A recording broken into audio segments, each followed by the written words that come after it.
ఏండి ఎలా ఉన్నారు? మీకేంటండి బ్రహ్మాండంగా ఉండే ఉంటారా? అయ్యి బాబు మీకోసమేనండి బాబు, కట్టెపోయిన వారి ఇంటి దగ్గర నుంచి పెళ్లి గోబురు ఎట్టుకొచ్చాం. ఓ పాలి మీ చెవిటి పడేయండి.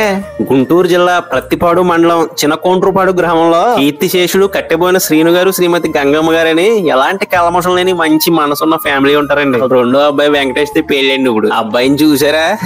నవ మన్మధుల్లో ఉంటాడంటే నమ్మండి. కుర్రోడు మంచి చురుకు గుణవంతుడును, కాకపోతే కొంచెం సిగ్గు ఎక్కువండి. అందులో ఈ మధ్యన పెళ్లి అది కుదిరింది కానీ ఇంకా ఎక్కువ సిగ్గుపడుతున్నాడు అనుకోండి. ఏది ఏమైనా అండి, పెళ్లి అంటే మాత్రం సిగ్గు ఉంటదండి. అయ్యి బాబు చూసారా, మాటల్లో కూడా అమ్మాయి ఎవరో చెప్పలేదు మీకు. పల్నాడు జిల్లా నరసరావుపేట వాస్తవి ఇక్కడ శ్రీ వేల్పుల సాంబశివరావు గారు శ్రీమతి రాజకుమారి గారని మంచి పేరు విలువలో ఉన్న ఒక అందమైన జంట ఉంటారండి. ఆ దంపతులు రెండో అమ్మాయి శ్రీలక్ష్మితోనే ఇప్పుడు పెళ్ళండి. అమ్మాయిని చూసారా, కొందరం బొమ్మలా ఉంటదంటే నమ్మండి. ఆ గోబుక్కుని ఎవరైనా తెలిసిన వాళ్ళు ఇంటికి వచ్చాయండి, అందంగా కూర్చోబెట్టి మంచిని స్టీచ్ మర్యాద చేద్దండి. మన తెలుగింటి సాంప్రదాయాలు పద్ధతులు అంత బాగా తెలిసిన పిల్లండి. అమ్మాయి పెంపకం అలాంటిదిలేండి.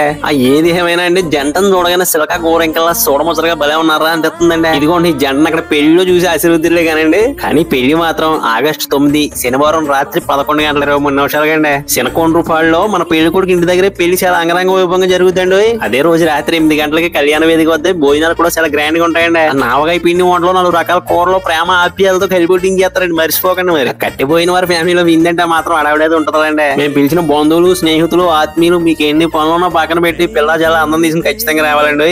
లేదంటే మనకు మాట వచ్చేదండి. మరి మీరు మాత్రం రాకపోతే మేము బెంగెట్ వేసుకుంటాం, చూసుకోండి. మరి ఇక ఉంటామండి. అసలే బోల్ పెళ్లి పనులు అవి పెండింగ్ లో ఉండిపోయినాయండి.